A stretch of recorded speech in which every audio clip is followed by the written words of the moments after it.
Snow is falling sideways, not drifting, not dancing, sideways like something unseen is exhaling against the entire mountain. You brace your gloved hand against the rusted metal doorframe, your breath carving pale ghosts into the air. The wind steals half of every inhale, the cold steals the rest. The research station looms ahead, black windows, sagging roof, half swallowed by years of storms. You shouldn't be here. Not after what happened in '95. Not after you swore mountains like this had taken enough from you. But the radio in your truck, the old analog one you never replaced, picked up that impossible message. 3 short bursts, 1 long, a pause, and then a single piercing tone that didn't belong to any distress call you were trained to recognize. You hear it again now, echoing in your skull, amplified by the storm's hollow roar. And then something else. A howl. Not a human one, not even close. You turn. There, standing on the collapsed rooftop of the southern wing, is a dog, a lean creature, fur matted with frost, tail stiff against the wind. Snow whips across its silhouette, but it doesn't flinch. It just stands there, staring straight at you, as if it has been waiting. Then your radio crackles again. 3 bursts, 1 long, pause, tone. Exactly the same rhythm as before. You look down at the radio strapped to your chest. But it's not coming from your radio. It's coming from the collar strapped around the dog's neck. Your mouth dries. Your pulse stumbles. Your instincts, sharpened from decades in uniform, whisper the same thing. This isn't normal. This isn't accidental. This dog wants you to follow. The animal tilts its head, the metal tag on its collar gleaming pale blue under the storm light. Then it turns and trots toward a drifted section of collapsed roof, pausing every few steps to look back and ensure you're coming. You hesitate. You survived a war. You survived isolation after. You've lived through things that would hollow out lesser men. But something about this moment feels familiar, like standing at the edge of a memory you've spent years trying not to touch. Your boots crunch through the thick snow as you follow. The dog disappears behind a bent metal beam. You climb after it, slipping on ice-slick debris. The air is colder here, too cold, a kind of cold that doesn't feel natural. The station isn't just abandoned, it feels suspended, paused mid-breath. You duck beneath a caved-in beam. That's when you see them. Footprints, human footprints, frozen into the floor of the collapsed hallway, perfectly preserved as if left only minutes ago.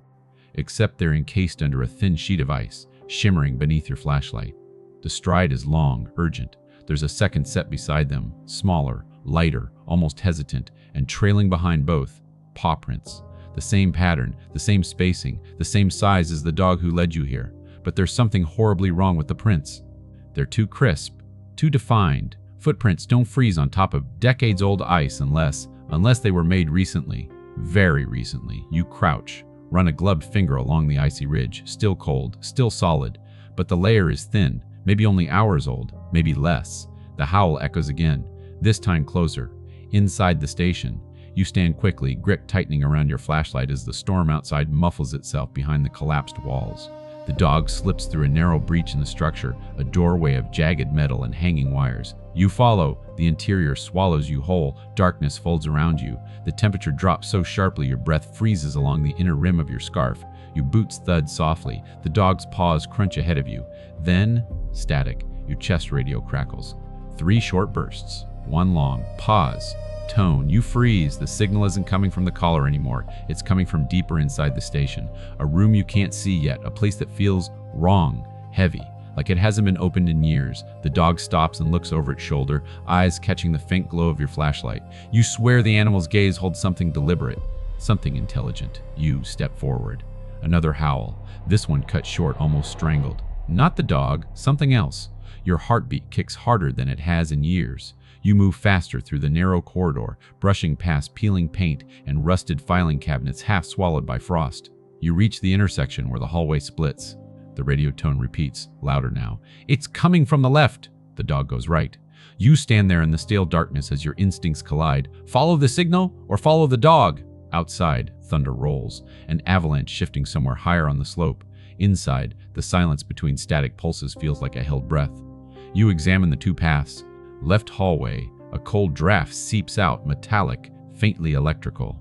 A broken sign hangs above the doorway. See Communications Lab. Right hallway, the dog is waiting there. Tail still, stance tense, ears pointed forward. Its breath plumes steadily, never panicked, never unsure.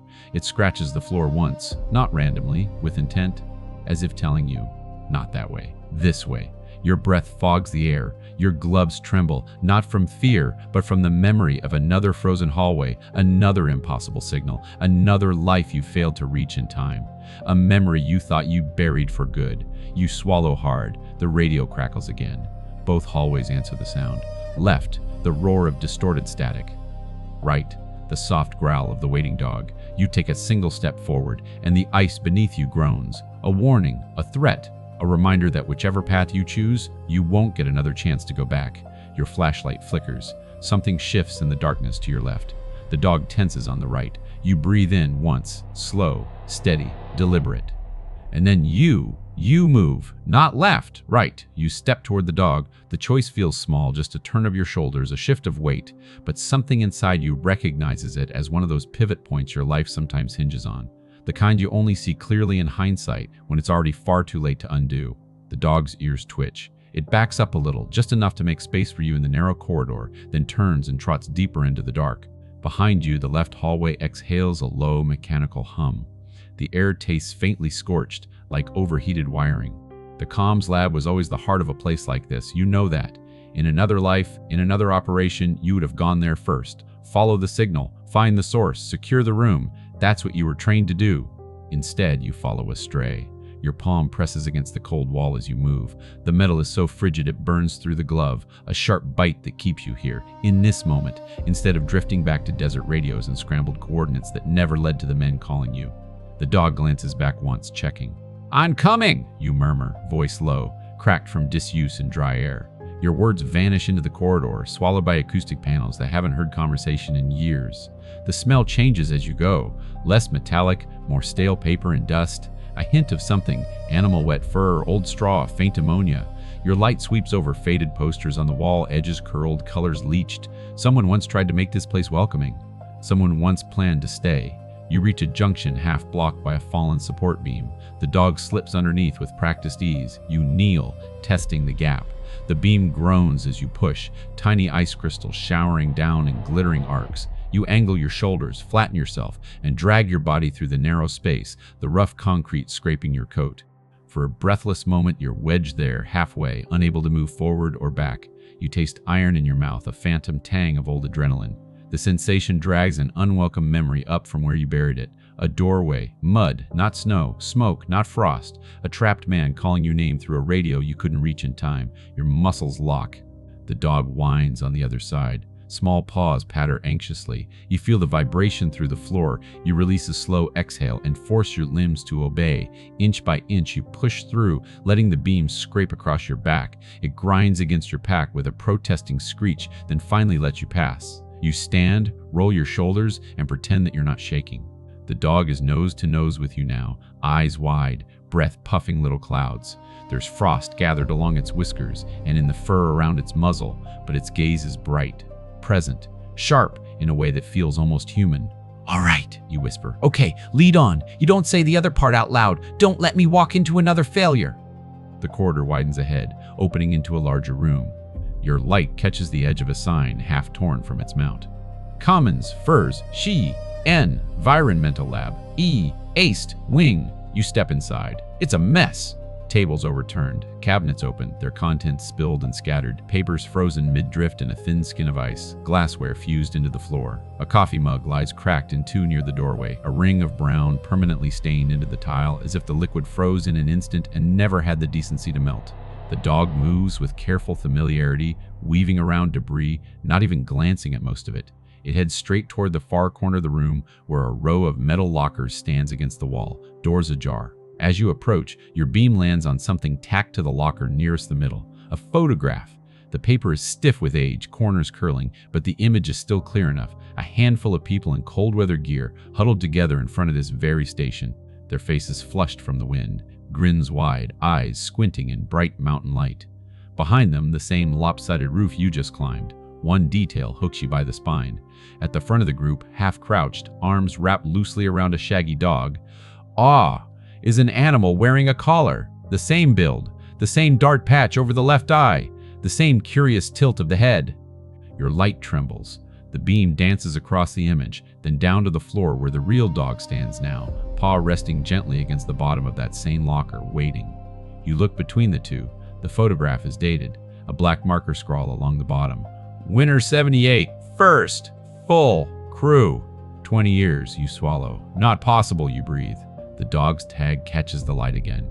You lean closer. Under a film of frost, deep scratches form a line of letters and numbers. You brush away the ice with the back of your glove.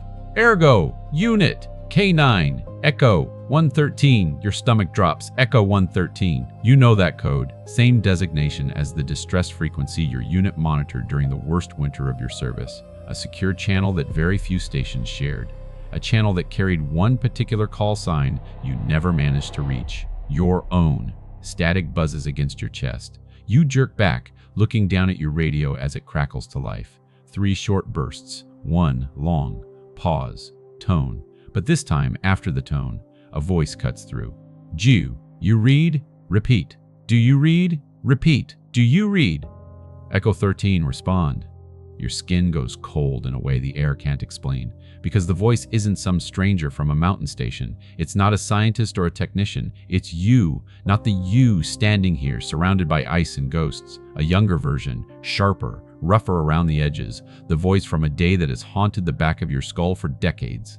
Your fingers clamp around the radio so hard the plastic creaks. The dog, Argo, stares at you, waiting. The station is playing back a conversation that should be buried under years of snow. You drag the radio up to your mouth. Who is this? You rasp, because the alternative is admitting what you already know. Static, a crackle like distant fire, then, faintly, Echo 13, FOB whisper. Coordinates as transmitted. Weather closing fast, repeat, weather closing. The rest dissolves into white noise. Your memories try to parse it, to slot it into the sluggish filing system of your past. FOB whisper. You remember that name? You remember the day the signal cut out? You remember the silence after? You remember standing over the logbook, signing a line that translated to 2 simple words, mission failed. The same failure that drove you into the mountains this winter, chasing odd jobs, half hoping you'd get snowed in somewhere and never have to think about it again. But the mountains had other plans. The dog barks once, sharp, urgent. You lower the radio. Someone's replaying this, you say, more to yourself than to Argo, or recording, or something is wrong with time in this place. Your gaze drifts past the lockers to a door half concealed by a collapsed ceiling tile. A small metal plate beside the frame reads, Environmental Control, Data, Archive. A glass panel in the door is frosted over from the inside, opaque.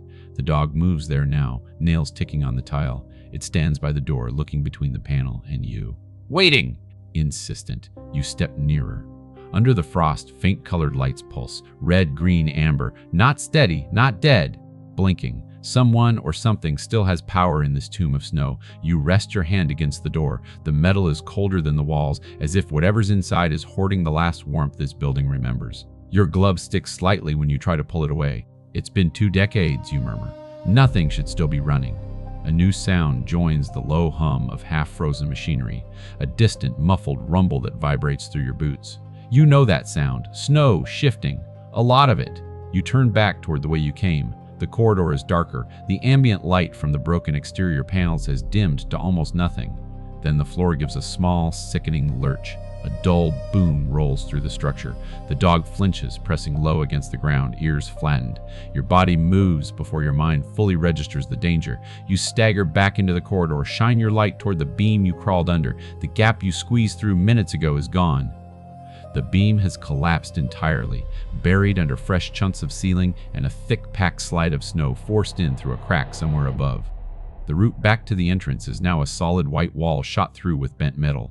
You cross the distance in 3 strides and slam your glove against the drift. It thuds, dull and unyielding. You dig your fingers in, try to carve an opening, but the snow is dense, compacted.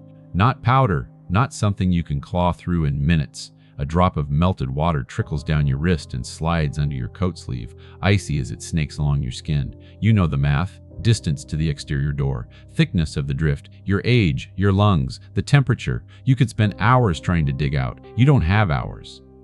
Argo pads up beside you, pressing its shoulder gently against your leg. You feel the tremor in the animal's body, a small, contained shiver, but it doesn't whine, doesn't panic. It just stands there, anchoring you to the present. You let your hand fall, resting it lightly between the dog's shoulder blades. The fur is coarse, dense, warmer than anything else you've touched since you stepped out of the truck. Well, you say softly, Looks like it's your way or no way now. The station creaks around you, a long, slow groan like an old ship in rough water. You turn away from the blocked passage, back toward the frosted door and the blinking lights, back toward the voice that sounded like yours from a lifetime ago. Each step feels heavier now, not from fatigue, but from realization. This isn't just about curiosity anymore. Not just about a strange signal or an impossible dog. You're sealed in with your past. The dog leads you to the door again, nose touching the handle. It scratches once, then backs up, as if anticipating what comes next. You grasp the handle. It doesn't turn. An electronic lock then. Maybe a keypad somewhere. You sweep your light around the frame and spot it, a small rectangular pad set into the wall, its surface dusted with frost crystals that glitter like broken glass. 4 buttons. No labels, just colors. Red, blue, green, yellow. You stare at it, mind working through possibilities. Random patterns, old access codes, maintenance overrides. You know enough about secure facilities to understand this could take hours to brute force hours you don't have. Your radio crackles, 3 short bursts, 1 long pause. Tone. Argo lifts its head, ears pricked. The pattern echoes in your skull, not just as sound, but as rhythm. Beat, sequence, 3, 1, pause, tone. You look at the keypad, 4 colors, no numbers. Your thumb hovers over the red button. Can't believe I'm taking instructions from a mountain ghost, you mutter. You press, tap, tap, tap, pause, tap, and hold. Red, red, red, blue. The keypad beeps. A light above it shifts from amber to green with a faint click. The lock releases with a heavy thunk that reverberates through the frame. Your throat dries. You didn't guess. You translated. The collar on the dog, the radio signals in your truck, the sequence in your chest rig just now, all the same code. Someone programmed the access system to respond to that distress pattern. Someone expected that whoever answered the call would be able to interpret it. Someone expected you. You push the door open, cold air pours out like water, washing over you in a wave that steals the feeling from your face. Your eyelashes prickle as the moisture in the room crystallizes. Your light struggles to penetrate the fog, but you see enough to know this isn't like the other spaces. This room is preserved. Terminal screens sit dark but intact, rimmed with frost. Thick cables snake across the ceiling toward a central column, a cylindrical structure encased in glass, filled with layers of what look like old magnetic tape drives and newer digital modules stacked together in a strange hybrid tower. At the base of the column, a small panel glows weakly, the only point of warmth-colored light in the room. Argo stops in the doorway, paws rooted at the threshold. The dog doesn't cross in. Its body tenses, muscles rigid. A low sound vibrates in its chest, too soft to be a growl, too steady to be simple fear. You take 1 step inside. The air smells different here. Less of dust and rust, more of ozone and something sterile, bitter at the back of your throat.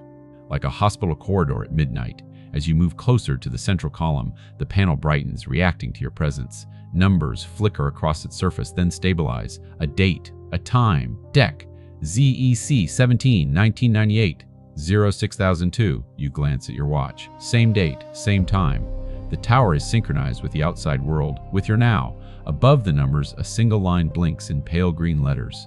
Incoming! Archival stream, Eco 13. You stare. Your heart gives a strange double beat. Behind the glass, one of the tape reels shudders, then begins to turn, slow at first, building speed. A nearby speaker crackles to life, dusty cone vibrating as if waking from hibernation. Static hisses. Then, through the noise, that same voice again. Your voice! Repeat, Echo 13, requesting evac coordinates. We're pinned. Fuel at 12%. Respond if... The recording stutter skips. You feel the room tilt around you because you remember that sentence, the way your lips form those exact words, the weight of the helmet, the taste of ash in the air, but you never transmitted it from a mountain station. You weren't anywhere near this place when you said it. This room is playing back pieces of your life that were never supposed to reach here. Your fingers find the edge of the console to steady yourself. The metal bites your palm. Outside, somewhere beyond the blocked corridor and the collapsed roof, the storm snarls, shaking the bones of the building. Inside this frozen archive, your past and present collide on a loop of magnetic tape. The panel beeps softly. A new line appears beneath the first. User, confirmation, required ACCC personal data merge. Why none? You stare at the blinking cursor. The dog whines from the doorway, claws scraping lightly against the floor. You're sealed in, no easy way out. In front of you, a machine that somehow knows your call sign, your voice, and pieces of a mission you've tried to forget. The cursor keeps blinking. waiting for you to answer. You stare at the blinking cursor like it's the barrel of a loaded gun. ICCECET. Personal data? Merge? Yinen. The phrasing is clinical, but there's nothing sterile about the way your pulse hammers against your ribs. Whatever this thing is, this archive, this tower of spinning memory, it already has pieces of you. Your voice, your call sign, fragments of days you swore you'd never revisit. You could walk away. You glance back. The doorway frames a slice of pale corridor. Beyond that, the blocked passage, the collapsed beam, the tons of snow sealing your only easy exit. The storm has done its part. You're pinned here as surely as you were pinned that winter in another country. Argo shifts in the threshold, nails ticking a nervous rhythm on the tile. The dog's eyes catch the faint glow from the console, reflecting green. You look at the blinking prompt again. Decline, and you're alone with a failing system you don't understand in a building that might not last the night. Accept, and you invite something unknown to reach further inside your life. You taste dry plastic in your mouth, phantom memory of a radio headset between your teeth. How many times did you choose to act then, knowing less than you do now? Your thumb hovers over the Y key. This is a bad idea, you tell no one in particular. You press. The click is absurdly small considering what it could mean. The effect is immediate. The room darkens, not physically, but perceptually. The green glow from the panel becomes the brightest thing in your world, smearing into a hazy halo. The hum of hidden machinery swells, rising in pitch until it threads through the marrow of your bones. You feel a tug in your chest, right behind the sternum. For a second, you think it's your heart misfiring. Then you realize it's the radio harness strap, vibrating gently against your body as if some current is traveling through it. The panel text blurs, then sharpens into new lines. Biometric pattern, match, origin, ECH, O-Titan, field, operative, status, incomplete. Your tongue sticks to the roof of your mouth. Incomplete, you whisper. Yeah, story of my life. Lines cascade down the screen, too fast to parse. Code, timestamps, geographic coordinates. Your vision fuzzes around the edges, the way it does right before a migraine. You blink. The room tilts. Argo barks, sharp, alarmed. The sound seems to come from the far end of a tunnel. You grab at the console, but your fingers don't close around it. Your sense of depth warps. The world takes one step sideways. Then the archive stops being a room. It becomes a doorway. Wind, again, but warmer this time. Grit, not ice. The smell hits you first. Dust, engine oil, hot metal baking under a sun that tries to peel your skin off. You taste exhaust and old coffee. The mountain air is gone, replaced by desert. You look down. Your boots are lighter. Your pants are a different cut.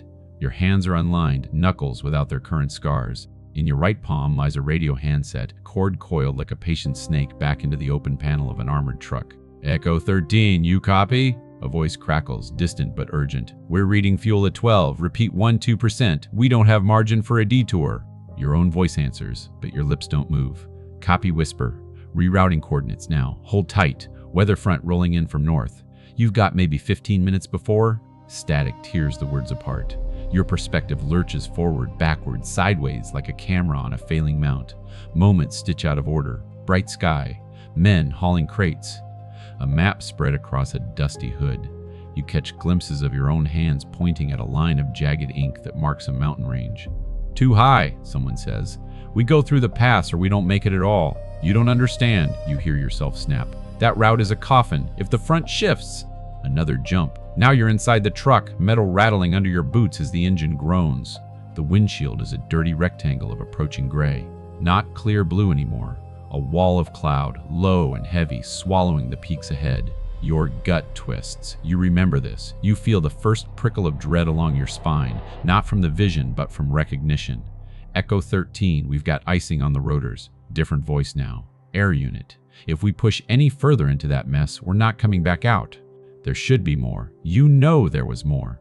But the scene frays, dissolving at the edges. Snow flickers in where there should be sand. Your younger hand blurs, ages, becomes your present one. The truck's dash morphs into the frozen console in front of you. Then it all shatters. The mountain archive snaps back into place. You're on your knees! Your side presses against the cold base of the tape tower, breath tearing in and out of you in rough, uneven bursts. The world swims for a second before settling into clearer lines. The panel is still glowing. A new message blinks at you.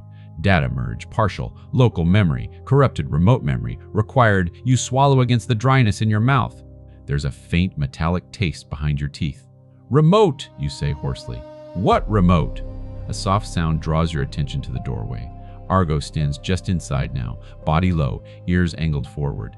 At some point during your collapse, the dog crossed the threshold it had refused before. It inches closer, nose twitching, eyes never leaving your face. You drag a hand up to your forehead. Your glove comes away damp, sweat. In this cold, you force yourself back to your feet, using the tower as leverage. Your knees mutter protest, but hold.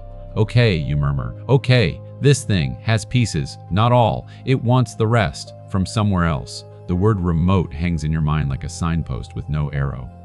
You look around the room. Most of the terminals are dark, screens filmed with frost. A few still show faint ghost images, grid lines, schematics, blinking cursors waiting patiently decades after their operators left. You take a step toward the nearest one. Your boots squeak faintly on the icy floor. Argo follows, staying so close your leg brushes its shoulder fur. The heat of the animal is a small comfort against the ambient cold.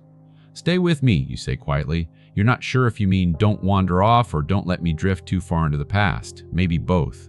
The terminal you reach is labeled in peeling tape, ENVLOGO2. You brush frost from the keyboard with your sleeve. The monitor flickers when you tap a key, then steadies into a login prompt. For a second, you consider the impossibility of guessing some long-dead scientist's password. Then you look down again. The prompt isn't asking for a password, it's asking for an ID. U. You exhale slowly through your nose. You exhale slowly through your nose. Of course, you mutter. They never could leave well enough alone. You tap Y. The static buzz from the tape tower deepens, a background presence you can feel in your teeth. Data scrolls across the screen. Status reports, temperature charts, timestamps, and then something different. PRO eject, footfall status, suspended, last access. Deck 17, 1979, footfall. You whisper the word under your breath. It fits this place in a way that's almost too neat. Frozen footprints in the hall. Preserved steps in the ice. Argo shifts, claws clicking once. As if the name means something to the dog too, you select the project. The screen clears, replaced by a block of text written in clipped, technical language. You skim, eyes snagging on key phrases. Long-term environmental recording tied to physical movement patterns, experimenting with memory imprint within localized magnetic fields, attempt to capture not just data, but experience at the moment of transit. Your heart gives a heavy, skeptical thud. They weren't content with measuring the weather. They tried to bottle the living imprint of people moving through this place, to entwine footsteps with memory. Footfall, indeed. Your gaze drops to a line near the bottom. Prototype support unit, K9, Argo, equipped with transmitter collar for pattern syncing. Argo presses closer to your leg, as if sensing your attention. You look down at the dog. Support unit, you say wryly. They made you part of the system. The animal's eyes are dark, steady. No hint of the uncanny in its behavior. Just patience, alertness, a working dog waiting for the next command. But if this project bound movement and memory, and they wired a dog into the heart of it, you look back at the photograph in your mind. Winter 7-8, first full crew. Argo already there. How many winters did you live through? You murmur to the dog. How many times did this place ask you to lead someone? Your radio pops softly. You flinch, despite yourself. A different voice this time. Thinner, ragged. Station, anyone reading this. The signal is weak, buried under layers of static. But there's a familiarity to the rhythm of the words. Not your own, someone else, someone from here. Wind took out, crackle, South Tower, we've lost, hiss, data stream. Argo won't stop pacing, footprints in the snow that don't match any of ours. If anyone gets this, the transmission dissolves into white noise. You stand very still, footprints that didn't belong to the crew. Your throat tightens, a dry constriction you have to swallow past. You picture the frozen hallway again, 2 human tracks. One set of paw prints. How many times have I walked through here? You ask the empty air. How many versions of me has this thing tried to capture? The question sits in your chest like a stone. You glance down at your boots. Your own footprints, here, now, track back from the doorway. Crisp edges. Clear tread pattern. Another thought slides into your mind. Unwelcome, cold as the walls. What if none of this is happening for the first time? The terminal chimes softly. New lines appear. Remote node, offline mobile node, active location, variable, sync, pending. You don't need a manual to interpret that. Remote node, whatever external rig this station used to store the rest of its experimental data.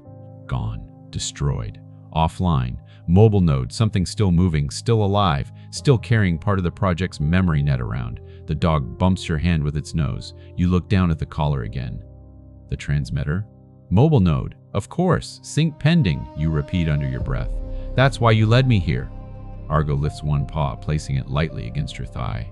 Not scratching, not demanding, just touching, reassuring or reminding you're not sure which. The tape reel behind you speeds up briefly, then slows, as if something in the system is adjusting. The terminal updates once more. Merge requirement, local, 43% mobile, 21% subject, 36% you unstable. You'd laugh if your mouth wasn't so dry. Unstable, you say. Join the club. If these percentages are right, different parts of whatever experiment they ran are scattered. Some in the station, some in the dog, some in you. Maybe that's why the visions felt incomplete, why the desert memory broke apart. To put the pieces back together, the system wants all three aligned. You don't know what happens if it succeeds. You're not entirely sure you want to. A low crack splits the air somewhere above. Dust sifts down from the ceiling, catching in the thin beam of your flashlight. The mountain reminds you, patiently but firmly, time is not limitless. You need a way out. You need heat, food, a path back to the truck. But every instinct honed over decades tells you something else too. Leave now, and this place will swallow the truth you came here chasing. You came because you heard a call. Now you know it wasn't just any distress signal. It was yours. Argo moves toward the doorway, then looks back, as if inviting you to follow. You take one last look at the console. Footfall. Echo. 13. Merge. Then you turn away. The station may hold the brain of this thing, but the dog holds its moving heart. If you're going to understand what happened to this project, to these people, to you, you'll have to follow the animal deeper into the skeleton of the mountain. All right, Argo, you say softly, show me the rest. You cross the threshold of the archive room, back into the dim corridor. The door swings slowly shut behind you. As it seals with a heavy final click, your radio crackles one more time, a whisper of sound that almost forms words. This time, don't leave. You stand there, every muscle locked, listening to the silence that follows. Then the dog nudges your hand again. You let out a breath you didn't realize you were holding. Not planning on it, you murmur. Together, you murmur toward the unknown center of the abandoned station, toward the place where all these footsteps, frozen and otherwise, must have started. The dog leads you down a corridor that feels longer than it should be. Every step echoes, too loud, too crisp, as if the hallway is listening, memorizing the sound of your movement for future playback. The temperature drops again, the farther you go. The air thickens. Not with cold, but with pressure, like descending into a deep bunker where the walls remember the weight of the mountain overhead. Argo moves with purpose. Not fast, not nervous. Just steady like a creature who has made this walk 100 times before and will make it 100 times again. You touch the wall once as you pass. Your glove sticks to a thin film of frost. When you pull it away, the frost reforms instantly, as if the wall is exhaling cold. Something about that feels wrong. Not unnatural, just unfamiliar, like a phenomenon you once learned, forgot, and are now brushing against again without the diagrams or the training or the calm instructor's voice to explain its rules. The dog stops. You almost walk into it. The corridor ends abruptly in a jagged break, a once solid concrete wall now collapsed inward, revealing a slanted tunnel carved through layers of debris and frozen sediment. Your flashlight beam drags across sharp rebar twisted like exposed nerves. Argo slips into the tunnel without hesitation. You follow, crouching low, ice cracks beneath your boots with delicate, crystalline pops. The space is tight enough to force your mind back to places you'd rather not revisit, places where you crawled through ruin and prayed your lungs would hold. You push the memory down. Keep going! The tunnel spits you into a chamber you didn't know existed, and your breath stops. The room isn't ruined, it's preserved, perfectly. A circular chamber, walls smooth and metallic, unmarred by collapse or frost. 5 recessed lights glow dimly from the ceiling, their power weak but constant. The hum here is different, lower, deeper, vibrating through the floor into your bones. This is not part of any research station you've ever seen. It looks military, experimental, hidden for a reason. Your flashlight sweeps the space. Computers, old ones, with thick casings, line the walls in a half circle. Their screens flicker faintly like dying stars. In the center of the room sits a raised metal platform, polished despite decades of abandonment. On its surface are faint concentric rings, like ripples frozen mid-motion. Not decorative, not random, something intentional. Argo pads directly to the platform, stepping onto it as if returning to a familiar bed. The dog circles once, then lies down in the exact center, head resting on crossed paws. The sight hits you harder than the cold, because it's not just lying there. It's waiting. You approach slowly. Your boots step over something half buried under a sheet of dust. You crouch and brush it off. A clipboard. The paper beneath it, astonishingly intact, shows a diagram of the room you're standing in. Labels branch off from the center platform. pH, age, memory, capture primary. Vectors, signim, subject, signim, subject, signim, subject. Egg B. Environmental node. Your stomach drops. You peel the page back. The next one is handwritten, hurried, ink smudged as if someone wrote it with shaking hands. If this doesn't work, the system will keep looping incomplete sequences. Argo's imprint stable, human imprint broken, environmental node failing, must attempt direct link. The sentence ends abruptly in a long streak of ink. You don't realize your hand is shaking until you feel the page tremble. Argo lifts its head, watching you, as if confirming, yes, this was my job. This was yours too, and you left, but you didn't leave. Not this place, not this mountain. You didn't even know it existed. So how did the system get your imprint? Your memories spin, reaching, failing to find footing. You turn your attention back to the clipboard.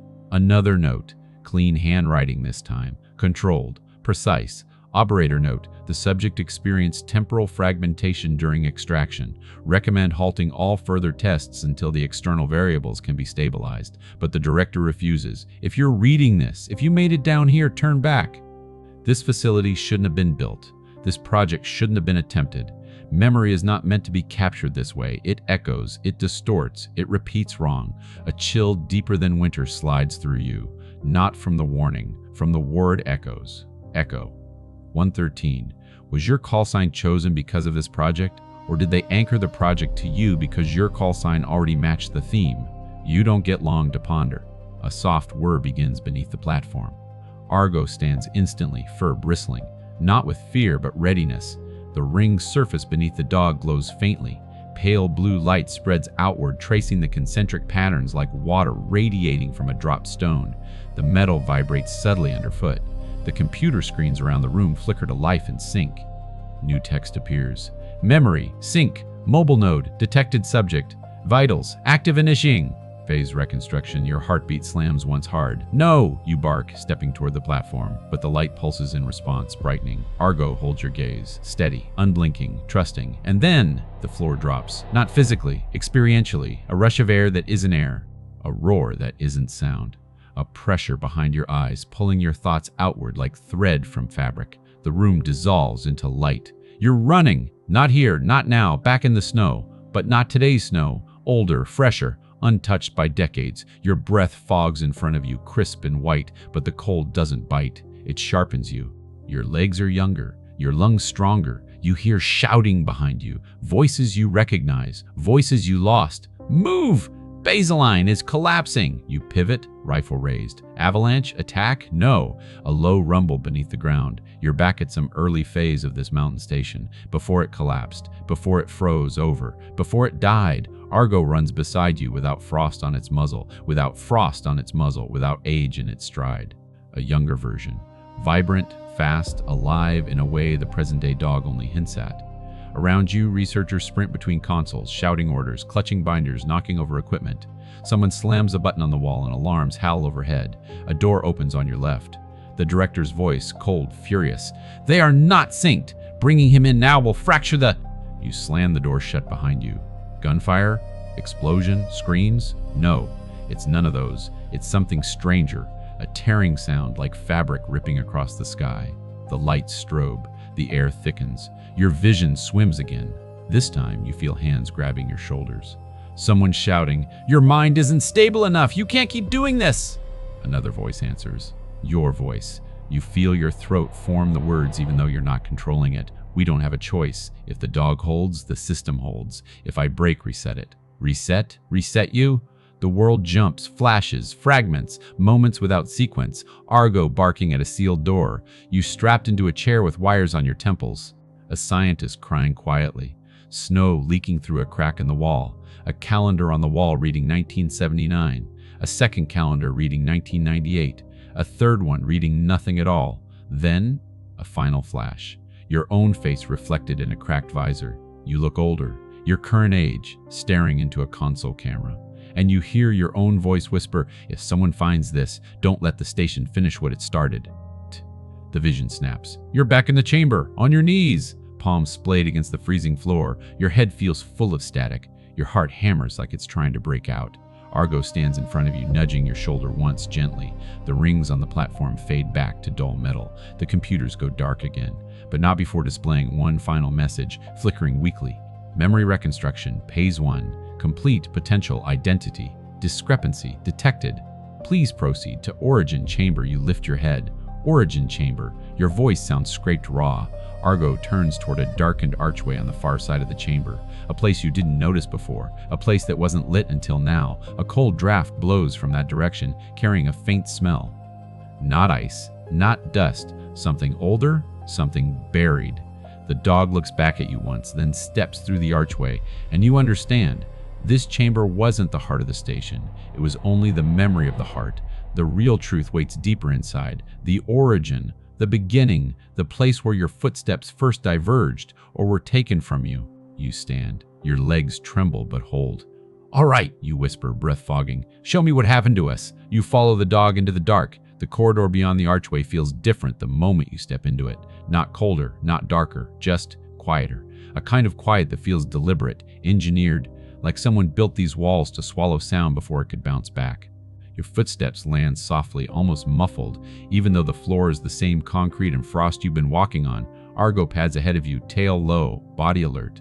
The dog doesn't hesitate, but it doesn't move casually either. Its gait is precise, purposeful, almost ceremonial, as if whatever lies ahead isn't just another room buried under decades of ice, but something final, something sacred.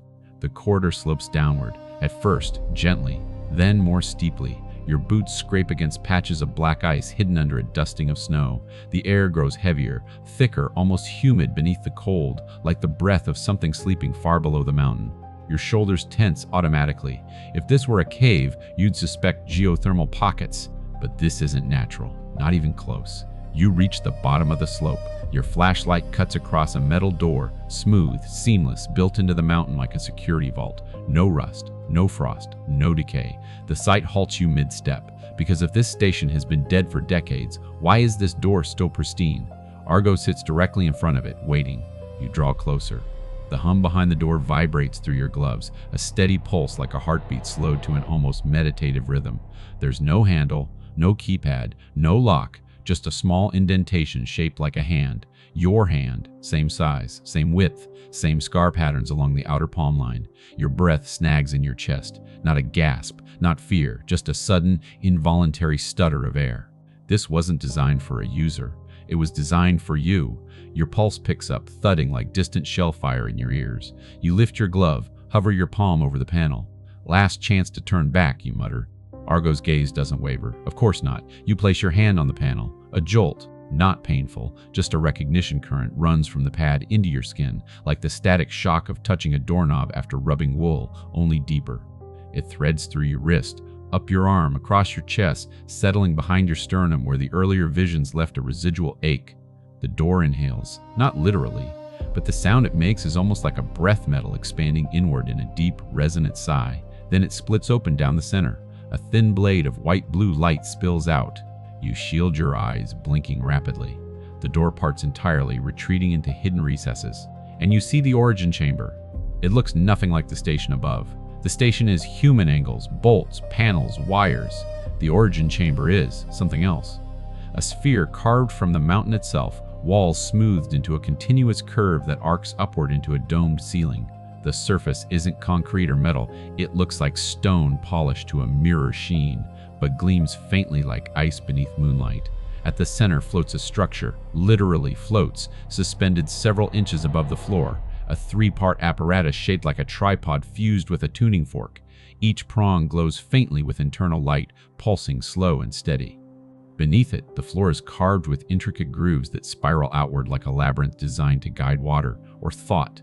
A faint pressure hums through the space, vibrating the air, vibrating you. Your flashlight stutters, dims, then stabilizes. Argo steps inside first. The dog doesn't bark, doesn't whine, doesn't show fear. Instead, Argo walks directly to the floating structure and sits facing it, like a soldier awaiting orders. You swallow hard. The air tastes metallic, tinged with an electrical sweetness that reminds you of lightning striking too close. Each breath feels heavier, as if inhaling carries memory with it. You step inside. The door closes soundlessly behind you. No turning back then. You move toward the center. Every step you take sends ripples of faint light pulsing through the floor engravings, like the chamber is acknowledging your presence, like the chamber is acknowledging your presence. You reach the floating apparatus and finally see what keeps it suspended. Thin threads, barely visible, connect it to the ceiling and the floor. Not wires, not beams, more like translucent strands of magnetized fog. They shift slowly as the apparatus pulses, as if breathing. You extend your hand toward one of the prongs. A voice stops you. Not your radio, not the system, not someone alive, your own voice, projected through the chamber itself, warped by echo and time. If you're hearing this, you're the last version of me, or at least the last one who made it this far. Your fingers curl, hovering inches from the glowing metal. The voice continues. I don't know how many times the chamber has pulled us in loops. I don't know how much of the original me is left, maybe none, maybe too much. Argo rises slowly, ears lifting. You stand rigid. The voice becomes clearer. We built this chamber to preserve what the mountains erased, but the mountains fought back. They never wanted memory to stay. You blink hard. Your throat tightens. The voice trembles. We tested it first with Argo. The dog's imprint held. Perfect, stable, loyal. He remembered everything. He always came back. You look down at Argo. The dog doesn't move. And then they forced me to test it. The air in your lungs feels suddenly insufficient. They said it would store only a moment. They lied. It didn't just capture memory, it captured identity. It fractured me into who I was, who I could have been, and who I should never be. Your pulse drums faster, every beat painful. Every time a version of me tried to finish the merge, the system reset him. Until he, I, we couldn't tell which memories were true anymore. A long silence. Then, if you're here, then the system believes you're the final piece. Your hand trembles toward the apparatus. The voice lowers. If you touch it, the chamber will finish what it started. It will rebuild a complete version of us. One single life from all the broken ones. Your knees weaken. A cold realization crawls up your spine. Complete version. Singular, not plural, which means you might not be you when it's done. The voice finishes softly. You might be someone better, or someone worse, or someone who remembers everything we don't. Everything we lost. The hum in the air deepens. The apparatus brightens. Argo presses its body against your leg, steadying you, grounding you, urging you to decide. The voice gives one final plea. But if you walk away, if you leave now, the mountain will start the loop again. Another version, another attempt, another collapse. Your heart twists painfully. You understand now. You're not the first to walk these halls. You're just the first with a chance to end it. Argo steps onto the glowing labyrinth markings. The engravings respond, pulsing brighter. The apparatus answers, soft whirring building. The chamber waits. Your hand inches closer. 6 inches. 4, 2. A burst of light surges through the apparatus, flaring like a heartbeat trying to start itself. Your vision whites out, then clears. And for the first time, you see something reflected in the polished surface of the apparatus. Not your face, not Argo's. Something standing behind you, a human silhouette, your height, your build, but made entirely of flickering memory light. A version of you that didn't survive. A version that wants to finish the merge. Your breath stops, your skin crawls, your heart pounds. Behind you, the memory figure begins to raise its hand, reaching toward your shoulder, fingers trembling with desperation. Argo growls, low, deep, protective. The lights spike violently. The chamber shivers. You spin toward the figure, and the entire room cuts to black. Darkness swallows everything. Not the kind of darkness you get when a power grid fails. Not the honest dark of night. This is different, thick, alive. A darkness with weight, like something pressing in from all sides, trying to fit itself into the shape of the chamber, into the shape of you. Your breath fogs into nothing. Even the fog disappears too quickly, eaten by the cold. Argo, you whisper. No echo. The chamber is built to kill echoes. Memory without reflection. Sound without return. Then, a soft, warm brush at your knee. Fur. Relief slices through your chest, sharp and dizzying. You lower your hand until your fingers bury themselves in Argo's coat. The dog presses closer. Solid. Real. Alive. Good, you whisper. Stay close. Don't let go. A faint hum blooms above you. Not the system powering back on, something moving. Your breath halts mid-inhale. Slowly, you raise your head. The silhouette is still there. Not flickering now, not glitching, not half-formed like before. It stands at the edge of the darkness. Your height, your posture, your outline, but still, impossibly, made of pale light like memory fog trapped in human shape. It doesn't move. You don't either, the dog growls, a low, vibrating sound that seems to sink into the floor. The figure responds by tilting its head. Your stomach tightens, because that is your tilt, the tiny unconscious gesture you make when analyzing a threat. Something you haven't seen on a mirror in decades, something you thought you'd unlearned. The figure steps forward, not toward the apparatus, not toward the door, toward you, one soft, impossible footstep, then another. Argo's growl deepens. Your hand tightens around the dog's fur. The figure lifts its hand, your hand, and reaches toward your face. A whisper slides through the chamber, thin and weak, like a failing radio trying to form words. Wait, don't. It sounds like you, but not like your voice now. Younger, hurt, confused, like someone lost in a place they were never meant to be. Are you? You swallow. Are you one of the versions, one of the loops? The figure freezes mid-step. The glow flickers once, then the whisper comes again. Not, loop. Wrong, wrong. You feel your pulse spike. Wrong how? The figure reaches again, fingers trembling harder. Argo lunges forward 2 steps, barking sharply. The first time you've heard the dog make a full bark since entering the station. The figure recoils. Not in fear, as if the bark hit it like a shockwave, disrupting its coherence. Its outline shivers, blurring at the edges. And that's when you understand. The figure isn't a version of you. It isn't a copy. It isn't a memory echo. It's a fragment, a shard, a piece of consciousness the chamber couldn't properly store, a broken part of you from a life you don't fully remember, given shape by the chamber's failing systems. If the merge completes, this broken consciousness will be folded into you, merged with you, maybe rewriting you. Your stomach twists. The figure stabilizes again. Slowly, it raises its other hand, pointing behind you, toward the floating apparatus. A whisper breaks through. Complete or repeat, complete or repeat, complete the merge, or the chamber will reset. Another loop, another version of you, another Argo. It's a threat wrapped in a plea. You take a step back. No, you breathe. Not yet. I don't even know what happened. I'm not walking blind into. A thunderous crack erupts overhead. The floor trembles. Snow dust rains from the ceiling. The mountain groans, a deep, wounded sound, and the chamber answers with a shudder of its own. The figure flinches. Its outline shudders, then fractures, pieces blinking in and out like a glitching signal. Argo presses against your leg again, validation that you're not hallucinating the quake. Another crack, louder, directly above the door you entered through. Your instincts kick in all at once. The mountain is shifting, the collapse up top, the blocked corridor. The groaning beams. It wasn't done, and now the origin chamber, the deepest part of the station, is under threat. You turn toward the door. It remains sealed, no interface visible from the inside, no panel, no hand reader. You step closer anyway, feeling along the smooth surface. Nothing. The only way out is through the center apparatus. Argo whines softly, pacing in a tight circle, anxiety radiating off the dog in sharp bursts. The figure flickers again. Complete! Finish! Whole! Its voice is unraveling, threads pulling apart. A third quake hits, hard. You slam a hand against the wall to keep balance. The floating apparatus sways slightly, suspended threads tightening with a metallic whine. Dust cascades from the ceiling. A hairline crack snakes across the dome surface, spreading like frost.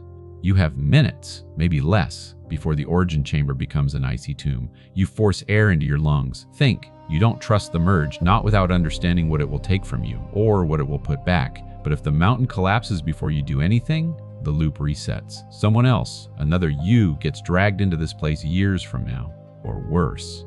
Argo relives this cycle again and again. The thought hits like a punch. The dog has been trapped in this loop longer than you, decades longer, maybe passing through new versions of you every time the system resets. You look down at Argo. The dog meets your eyes. No fear, no hesitation, just a quiet readiness. A simple truth written in its posture. Whatever happens, we finish it together. A chunk of ceiling tears loose and slams into the floor, exploding into icy shards. You flinch back. The figure flares brighter for a moment, its outline screaming without sound, before it begins to unravel from the edges inward. Complete it! Finish us! Before! Reset! The last word distorts into static. Reset. You close your eyes, exhale once, steady.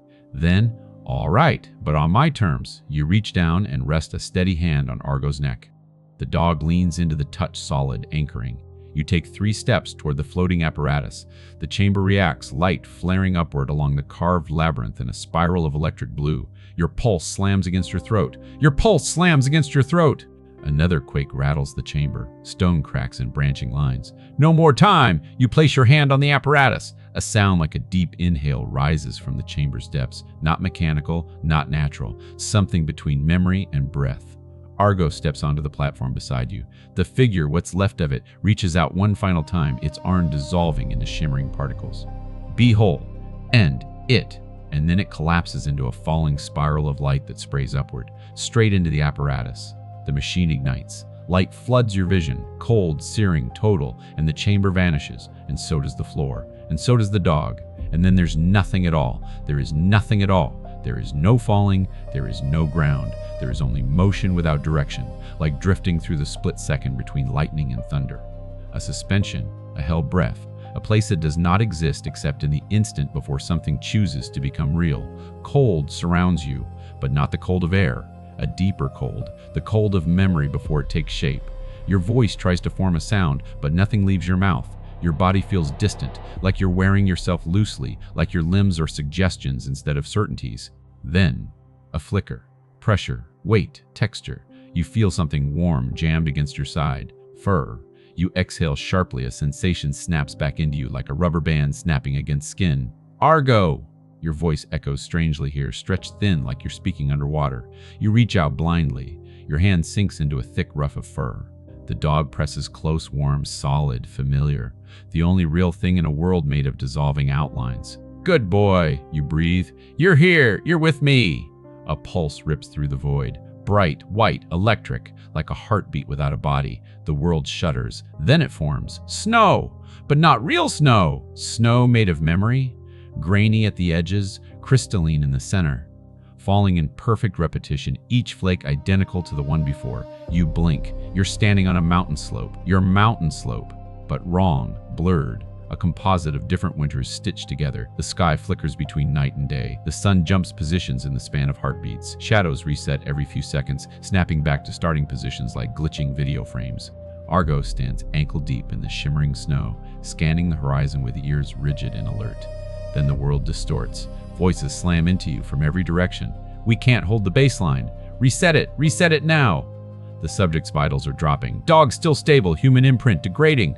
Pull him OUT. You clamp your hands over your head. But the voices push straight through your skull like they're made of light, not sound. Your knees buckle. Argo shoves its body under your arm to keep you upright. The sky breaks open, not with thunder, not with storm, with scenes, fragments, moments. A dozen versions of you flicker into existence across the fractured sky. Younger ones, older ones, ones you don't recognize, all caught mid-stride, mid-breath, mid-failure. You see yourself running toward a cave. You see yourself being dragged away from a console. You see yourself shouting at someone who isn't there. You see yourself lying on a frozen floor, unmoving. You see yourself holding Argo in your arms, crying into the dog's fur in a version of this mountain you've never lived. The air itself groans under the weight of too many lives stacked on top of each other. Stop, you grit out. Stop, the world answers. The snowfield buckles. Sky shards fall like broken glass. The slope splits open beneath your boots. You stumble back as the ground gives way, a yawning tear revealing a swirling abyss of half-formed memories. Desert wind, a radio sparking hands gripping your shoulders. Argo barking, a younger voice screaming your name. Footprints melting into ice. Footsteps that aren't yours. A room collapsing, a dog howling, a heartbeat. Slowing, a mission failed, another mission failed, another. You squeeze your eyes shut. The pain is not sharp, it's grinding, crushing, twisting, as if something is trying to push entire decades of life into your head all at once. Not like this, you gasp. I won't take it like this.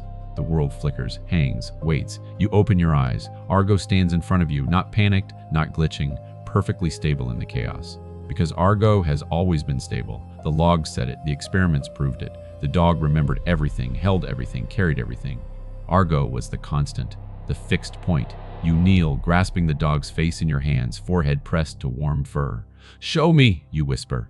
Your voice trembles, not with fear, with surrender, not defeat, acceptance. Show me the truth, all of it, the real one.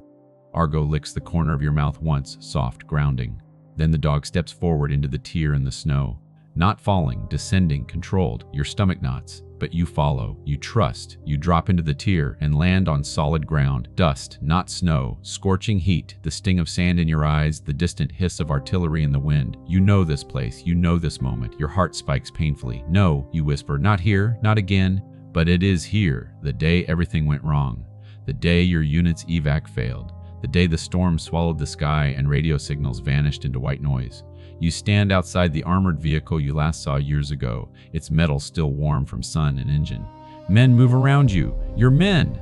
Voices rising and falling in the desert air. You watch a younger you pacing, radio in hand, shouting coordinates. You remember shouting them. You remember the silence that followed, the stillness that meant death. You step closer to your younger self, close enough to see the sweat on his temple, the twitch in his jaw, the fear behind his eyes he would never admit existed. You reach out your hand, your fingers pass through him like smoke. The memory doesn't see you, but Argo does. The dog stands beside the younger version of you, tail up, ears forward, the same posture the present-day Argo has always held. You gasp. You had a dog then? No, you didn't. You would remember that. Except you didn't remember this mountain, or the station, or the merge. Something skewed your memories. Something took pieces away. Your younger self crouches, pressing a hand to Argo's flank. Stay with the truck, he orders the dog. If this storm shifts, I'll call you. The voice you hear isn't the radio distortion from the memory chamber. It's real, clean, human. Your eyes sting. The dog from your past, the dog from the station photo, the dog in front of you now. All the same, all Argo, all along. Through decades, through loops, through resets, the truth hits you like a blow. You have been living with a memory amputation. Your life, your past was carved up, half erased, half rewritten, half fed into a machine that tried to store you like data. Your legs waver. No wonder I couldn't remember him, you whisper. They took that piece out. Hid it in the mountain. The desert scene flickers, sky dissolving into glitchy static, sand distorting into frozen floor. Another quake hits the memory field. This world is collapsing too. Argo barks sharply, then runs ahead, toward a second rupture appearing in the desert sky, a doorway of swirling blue-white light. Where now? You shout. The dog looks back, eyes bright.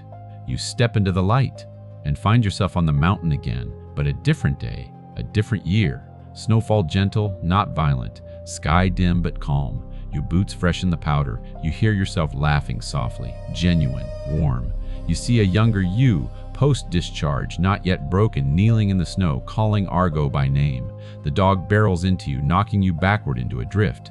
The joy on your face hurts to look at, because you don't remember this day, not 1 second of it. They took this memory too, you whisper. Argo in the memory barks and shakes snow off its coat, spraying your younger self with powder. Present-day Argo stands right beside you, watching the scene quietly, as if confirming, yes, this was real. You lived this. You just lost it. The memory flickers. Another tear, another collapse. Argo nudges your leg once. You understand? These aren't random visions. They're your missing pieces. Pieces the chamber stripped away. Pieces Argo carried for you when you couldn't. The dog was the backup drive for the parts of your soul the mountain stole. You swallow hard. Tears sting your eyes but freeze instantly on your cheek. Show me the last one, you whisper. Argo leads you into the final rupture. The mountain station, 1979. The original collapse. You watch the staff screaming, running, the director slamming the emergency lock, the chamber spasming with uncontrolled energy. You, a younger version, strapped into the merge apparatus, thrashing against the restraints as the system overloaded. Argo fighting to reach you, barking hysterically before being forced inside the chamber to complete the sync. The final moments before everything exploded into ice and memory. Your chest squeezes painfully. This is why the loop began. This is why the resets happened. This is why Argo waited 20 long years on this mountain for you. Not a ghost, not a glitch, a guardian, a witness, a partner. The scene fractures, implodes, and pulls you out. You land hard on the merge platform, the real merge platform, the one in the origin chamber, not the broken version in memory space. The chamber is collapsing, ceiling cracking open, ice falling in sheets, the floating apparatus flickering violently, the ground trembling under your boots. Argo stands beside you, unchanged, ready. A new message flashes in blinding red along the apparatus. ALL data recovered. Merge can complete. For the first time, you understand what that means. A merge is not destroying you, not overwriting you, not replacing you. It is returning you to yourself, rebuilding you from the real memories, the ones you lost, the ones Argo carried, the ones the station scattered across decades. But there is a price. The chamber is dying. When the merge completes, the apparatus will fail. The system will collapse. The old versions of you, the echoes, will dissolve. And Argo, the dog that lived through too many cycles, will. You choke on the thought. You drop to your knees and grab Argo, burying your face in the dog's fur. I'm not losing you again, you whisper. Not after all this. Not after remembering you. Argo presses its forehead to yours. A soft thump echoes through the chamber. The apparatus is waiting for your touch. The mountain is running out of time. You look at the dog. You look at you shaking hands. You look at the dying chamber. Then you reach upward and place your hand on the merge core. Light explodes around you. This time, coherent, focused, complete. The final merge begins. The light this time is not empty. It has shape. It has temperature. It has purpose. It pours through you, not from outside in, but from inside out. Like parts of you that were scattered across years, places, and machines are finally following the same invisible thread back home. Your lungs forget how to breathe. Not from fear, from density. You feel full of voices, images, sensations, small ordinary days and sharp churning nights. Moments you lost. Moments you never knew you'd had. They rush in, too many, too fast, then begin to slow, sort, settle. It's not chaos, it's reassembly. The core holds your hand in a lattice of cold fire. Argo presses against your leg, shaking, not from panic, but from energy passing through fur and muscle and bone. You don't hear the mountain anymore, not the groaning rock, not the cracking ice. You hear yourself, not just the versions of you that died in this chamber, all of you, the boy sneaking food to a stray dog behind your childhood building, the recruit hugging that same dog goodbye before deployment, the soldier laughing with Argo in a snowy clearing on your first leave, the operative pacing desert dust, radio in one hand, the dog's collar in the other, the man who agreed to test a machine that promised to preserve memories so no one's life would be lost to war, storm, or negligence ever again. The broken shell who walked away from the failure, minus half his past. You see all of them. You are all of them. The merge doesn't overwrite. It reconnects. Snap threads find each other. Frayed edges join. A pattern emerges. You, not the version shaped by regret alone. The whole. A voice, not from outside, not from the failing system, not from any echo, speaks inside your mind. Your own voice. Steady, complete. We remember now. The light around you steadies, no longer blinding. You open your eyes. The origin chamber is still there, but your perception of it has changed. You see the flaws in the design now, the arrogance, the shortcuts. The apparatus wasn't built for preservation. Not really. It was built to control fear. A way to guarantee that the best moments, the bravest choices, the full context of sacrifice would never be reduced to a line in a report that read, "Mission failed." Someone tried to cheat the fragility of human memory, of institutional memory, of history itself. They wanted to make sure no one forgot the cost. Instead, they tore a person apart and used a dog as a stabilizer.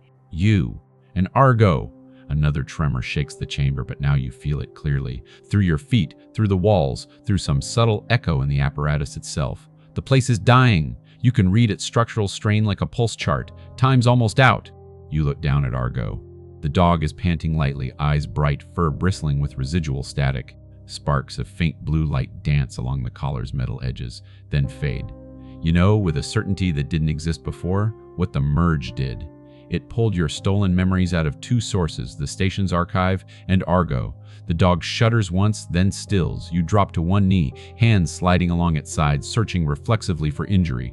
No wound, no burn, no failure in the warmth under your palm, just a profound weariness in the animal's muscles, a weight in its bones. "Talk to me," you whisper. "What did it cost you?" You don't expect an answer. You get one anyway, not in words, in a feeling, an impression. Like a thought brushes against yours. Not language, not reasoning, but something older and purer, the way a dog understands the world through scent, sound, pattern, proximity. Images and sensations flow up your arm where your hand rests on Argo's collar. A ball rolling under a fence, the sharp tang of your first cigarette, the cadence of your laugh from 20 years ago, the sting of antiseptic in a field hospital, snow falling on your face while you lie on your back, too tired to get up, and a warm weight curls against your ribs until you stand. Argo did not just hold your memories, he lived in them. Every loop through this mountain, every failed merge, every reset, he remembered you each time. Even when you did not remember him, that weight in his limbs now, that fatigue, it's the exhaustion of a creature who has carried another being's life for too long. Your vision blurs. If you die because of this, you say, voice rough, I will tear this mountain down stone by stone with my bare hands. The dog blinks slowly, then bumps its muzzle against your chin with a quiet huff. The sensation that returns is simple, a feeling like, finally. Finally, you remember. Finally, you see. Finally, you've come back. Argo doesn't regret the burden, not once. The apparatus emits a new tone, higher, cleaner. The core stops searing. The light softens. Text appears in the air above the device, projected from some hidden system in the dome, not on a screen, hovering, glowing gently. Subject, Identity, stabilized. Loop, process, terminated. Memory, anchor. Mobile node, subject. Bond, you read it twice. A breath escapes you in a shaky gust. The loop is over. No more future versions of you wandering these corridors. No more resets, no more echoes. The system recognizes you now as singular, not fractured, because your bond with Argo anchored you, made you legible, made you whole. Pieces clicked together at last. The project was flawed. The ethics were rotten. The process was dangerous. But the original theory wasn't entirely wrong. Human memory is too fragile alone, too subjective, too easily twisted by pain, guilt, or systems that want selected truths. But shared memory, held between living beings, can be stronger. You and Argo together were the only storage medium that never fully failed. The chamber lights flicker violently, jerking you back to the present. Cracks widen across the dome. Chunks of stone shear off and smash into the floor, sending tremors through your legs. The apparatus dims. POWR critical flashes once in the air, then disintegrates into drifting sparks. You tighten your grip on the dog. It's done, you say. We're done here. The chamber disagrees for one last stubborn moment. A brutal shudder that nearly knocks you off your feet. Argo lunges forward, teeth fastening briefly around your sleeve, tugging toward the door. The door you entered through, somehow active again. Its outline glows faintly blue, hand panel pulsing like a heartbeat. You stagger with the dog, half dragged, half guided, stumbling over fissures splitting the floor. A slab falls behind you with a thunderous crash, sending a burst of icy air that knifes across your neck. You glance back once. The apparatus hangs in midair, threads of light snapping one by one, collapsing inward like a dying star. For a heartbeat, you see something in its fading glow. A multitude of faces, all yours, all different, all finally aligning, then dispersing into nothing. You don't feel them leave. You feel them settle inside. No ghosts, no voices, just you. You press your palm to the panel. This time, the door opens with no theatrics, no hum, no dramatic inhale. It simply slides aside. You and Argo run up the sloped corridor, past the chamber where the platform remains dim but intact, through the narrow tunnel, into the once silent hall now roaring with the sounds of a dying building. By the time you reach the archive room, the station is screaming. Pipes rupture overhead, spewing steam that instantly freezes. The walls buckle in slow, groaning arcs. Tables lie shattered on the floor, buried by snow forced through new gaps in the exterior. Your lungs burn. Your legs shake. You keep moving. Argo darts ahead, then circles back, making sure you follow, not letting you lag. The dog never outpaces you far enough to lose contact for more than a heartbeat. The blocked corridor where the beam collapsed is now a jagged slope of fractured ice and twisted metal. But it's changed. The earlier drift is cracked through, a thin seam of faint light glimmering along one edge. The mountain itself, shifting under the stress of the collapse, has opened your way. You slam your shoulder into the snow wall. It cracks, shifts, begins to crumble. You dig with hands and boots. Argo digs with paws, claws scraping ice with frantic efficiency. Snow pours inward, soaking your sleeves, icing your fingers, numbing your skin. You don't stop. You don't slow. You push until your arms feel like they're filled with sand instead of blood. Then your glove breaks through into open air. You drag yourself forward, elbow first, forcing your shoulders through the gap, head lowered, teeth clenched. Cold, fresh wind slams into your face. Real mountain wind, not the dead, stale chill of the station. You shove the rest of the drift aside and haul yourself out. Argo bursts through beside you in a spray of snow. You stagger to your feet outside the station's twisted entrance, chest heaving, throat raw. The sky above is a different world. The storm has broken. Clouds peel back to reveal a bruised purple twilight, streaked with lingering snow but clearing by the minute. Behind you, the station shifts with a sound like a breaking spine. You turn. The roof sags inward. One wall buckles. A section of the old communications mast topples, crashing through a drift and vanishing into powder. The place that held your scattered life, that trapped you in echoes, is finally collapsing under its own weight. You stand there, breathing hard, watching it go. Not with victory, not with triumph, with something quieter, a grieving relief. You feel Argo press against your leg, panting heavily. The dog's sides rise and fall in strong, steady rhythm. No wheeze, no falter. Just exhaustion. You drop your hand to his head, fingers threading through his fur. We're done, you murmur. We actually did it.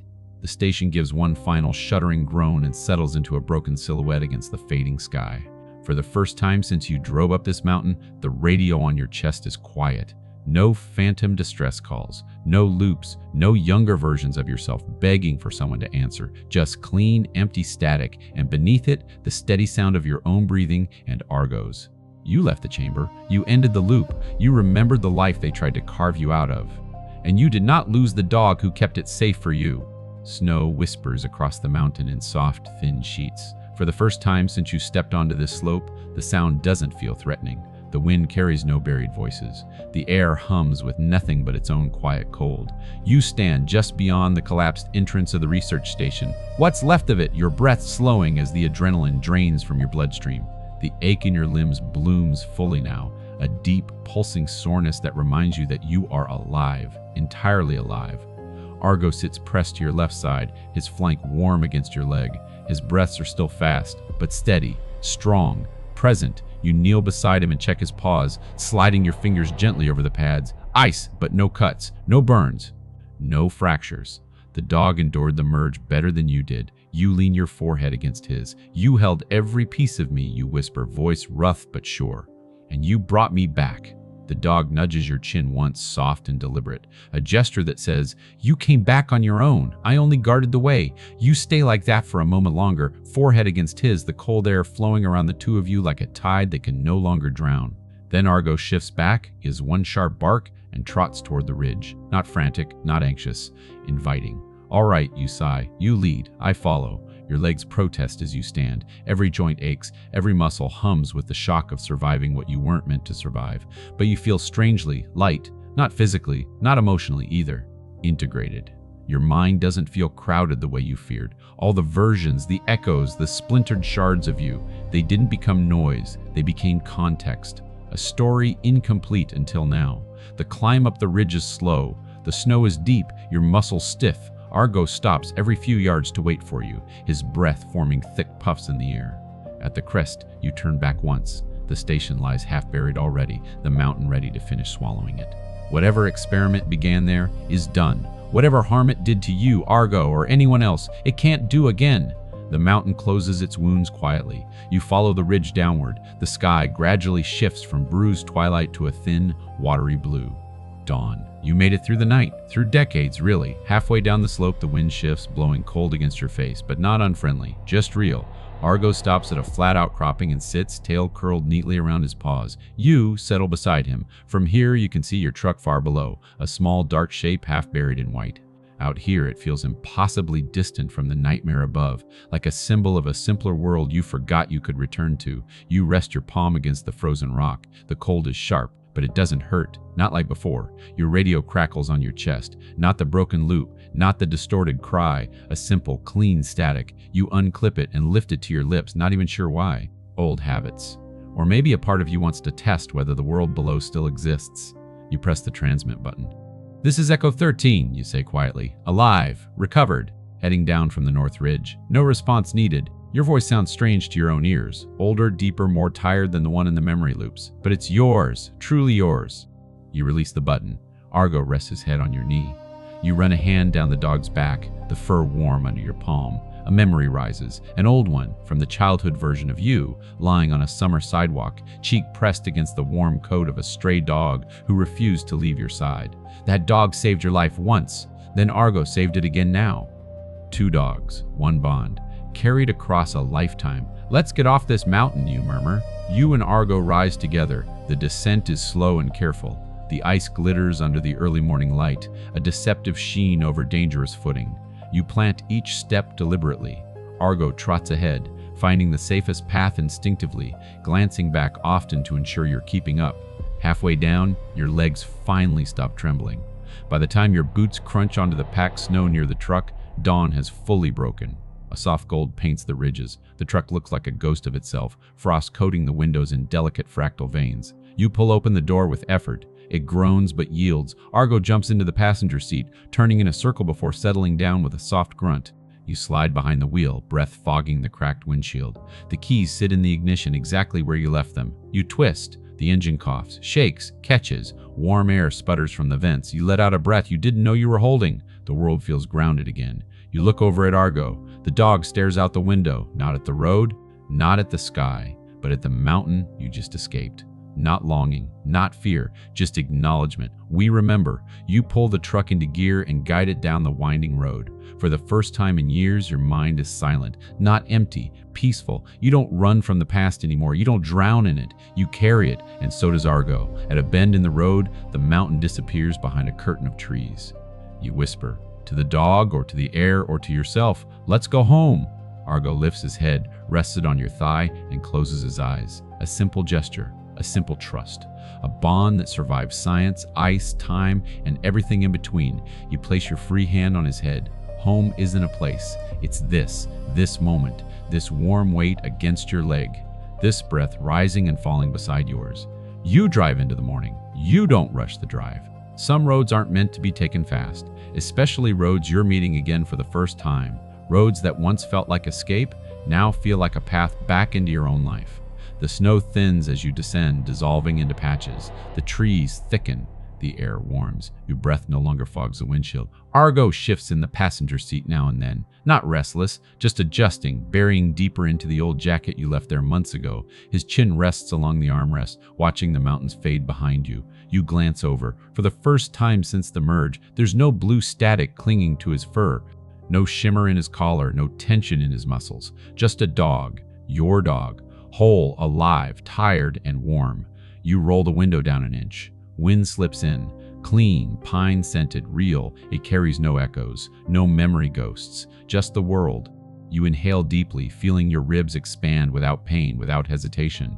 Your mind, the complete version of it, feels like a room that was once cluttered, once haunted, finally clean, finally lived in again. Not empty, not perfect, just yours. Argo lifts his nose toward the cracked window and sniffs the air. You laugh under your breath. "Yeah," you murmur. "Smells like outside. Smells like freedom." The road straightens. The snowbanks give way entirely to patches of brown grass. The sky warms into a pale gold. Your headlights flicker off automatically. You reach a long, flat stretch of road where the mountains shrink into the rearview mirror. Not looming now, not threatening. Just distant shapes on the horizon that once held you captive and now hold nothing over you. Your chest feels lighter. A quiet voice inside you, one of the many that return, whispers, "This is what it feels like to be whole." A mile later, Argo stands abruptly in the passenger seat, bracing his front paws against the dashboard. His ears perk. His tail wags once, then again harder. You know that posture. "See something?" you ask. He barks, once sharp, confident. You look ahead. Down the road, where snow thins into slush, a small clearing opens to the right. A trailhead marked by a wooden sign so weathered it barely holds its name. You've been here before. Long ago, a hike you took the year after leaving service. A day when you tried to outrun what you'd seen. A day you didn't remember until the merge gave it back. Argo remembers it too. You slow the truck and pull into the clearing. The engine ticks as it cools. The silence is warm, not hollow. Argo waits for you to open the door. When you step out, boots crunching softly in the slush, the dog jumps down beside you, stretches, shakes off the last of the mountain's cold. You walk side by side to the start of the trail. It winds into the trees, gentle and familiar, like an old friend extending a hand. You grip the wooden post where the sign hangs, fingers brushing rough bark and rusted nails. Faint letters remain, Clearwater. Ridge Trail, a name that means nothing to the world but everything to you. This is where you once found peace for the first time after combat. This is where you walked long enough that your breath matched Argo's. This is where the memory they stole lived for decades without you. And now it's yours again. You step onto the trail. The morning air smells damp, earthy. The sun filters through bare branches, casting long lines of gold across the path. Argo trots ahead, then circles back, tail wagging. His eyes shine with something unmistakable. You're back now! Truly back! You follow him! Your boots crunch leaves instead of ice. Your breath draws warm instead of cold. Your thoughts arrive as they should, one at a time, steady, calm. At a bend in the trail, you stop. The view opens to a wide valley, dotted with pine, a thin ribbon of river carving through the land far below. The wind here tastes different, like new beginnings. Argo sits beside you, leaning into your leg with gentle, grounding weight. You rest your hand on the dog's head. "Thank you," you say softly, not to the mountain, not to the failed station, not to fate or chance, to him, for guarding your footsteps, for holding pieces of you no one else could, for waiting all those years for a version of you who could finally come back. Argo nudges your hip, then sits facing the valley. Calm and content, you stand with him, taking in the view. And for the first time in a lifetime shaped by echoes and absence, you allow yourself the smallest, simplest truth. You survived. You are whole, and you are not alone. The wind shifts. Argo lifts his head. You smile. Let's go home, you say again, not as a wish, but as a direction. Together, you walk down the trail, into a day untouched by the past, unshadowed by the mountain, and entirely, unmistakably yours.